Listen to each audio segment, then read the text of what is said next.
The most powerful force on Earth is not the volcano, the earthquake, or most advanced army. We consistently overlook the single most transformative power every single day. This force is in our homes, falls from our sky, and makes up most of our bodies. The ultimate power is water. Today we will apply this simple truth revealed 2,500 years ago as a secret manual for our liberation from the mess of enslavement and inequality we find ourselves in. This is our contribution offered in support for all other efforts working for the betterment of humanity. Chapter 8 Lao Tzu tells us, true goodness is like water. Water greatly benefits all things without conflict. It flows to places people reject, like the Tao itself. In dwelling, be close to the land. In meditation, go deep in the heart. In dealing with others, be gentle and kind. In speech, be true and sincere. In governing, be just and fair. In business, be competent and diligent.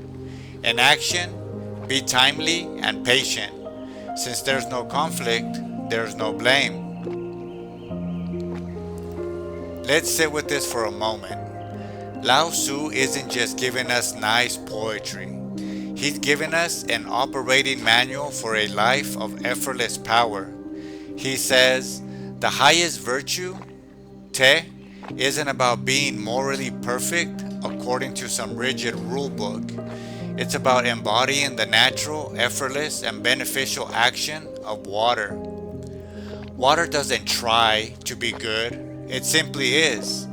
What is, and by being itself, it nourishes everything it touches. It doesn't fight the rock in the stream, it simply flows around it, and over millennia, it wears the rock down. It always seeks the lowest place, the place of humility, which is the very reason it becomes the great gathering point for all things. Rivers, lakes, oceans, form in the low places, not on the mountaintops. Lao Tzu then gives us the practical applications. Live simply and grounded, close to the land. Look inward for truth, deep in the heart. Interact with compassion, speak honestly, lead with fairness. Do your work with skill, and choose your actions with a sense of right timing. This is the water method. It's about removing friction, conflict, and ego from our lives, not through weakness, but through immense, adaptable strength. And in chapter 78, Lao Tzu tells us, nothing in the world is softer and weaker than water, yet nothing is better at attacking the hard and strong. Because nothing can change it, the soft overcomes the hard. The weak overcomes the strong. This is known by everyone, yet no one practices it. Therefore the sage says, to bear the dirt of the state is to be its master. To bear the misfortune of the state is to be its king. Truth seems contradictory. This wisdom is not unique to Lao Tzu. It's a universal truth echoed across time and culture, and it forms our shared inheritance for liberation. In Toltec, the wisdom of ancient Mexico, we find our strength in the concept of malinali, symbolized by grass, the most humble of plants. Like grass, we can learn to be pliable, to bend in the wind, while our roots hold our community together. The rigid systems of control may seem stronger, but in the hurricanes they create, it is their rigidity that will be their undoing, while we, by yielding and adapting, will survive and endure. This is our path to becoming Toltecat, artists of life who move with skillful, adaptable grace, not the brute force they use against us.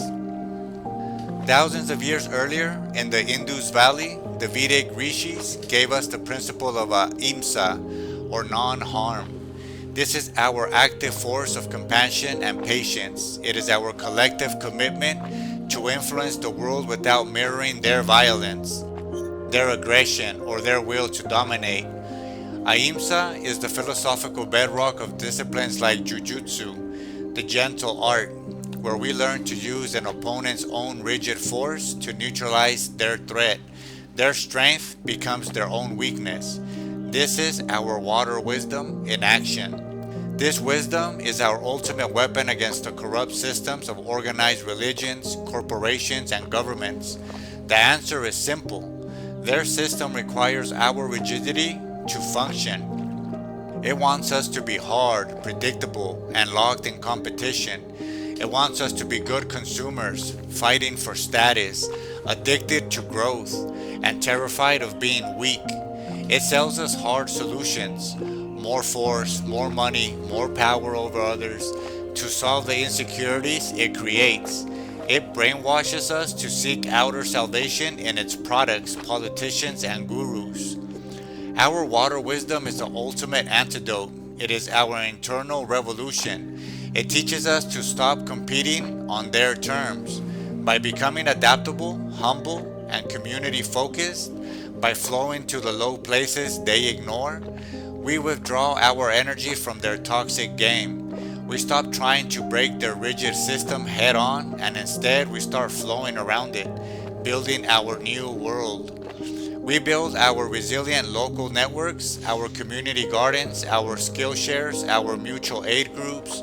These are our wells of water, independent of their corrupt, centralized plumbing.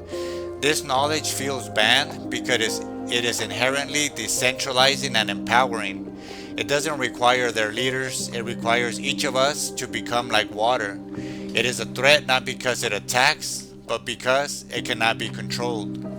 The next time we feel pressure to be harder, to push more, to force an outcome, we'll remember the water. We'll remember that the canyon was not carved by a single dramatic event, but by the persistent, gentle, unwavering flow of water over eons.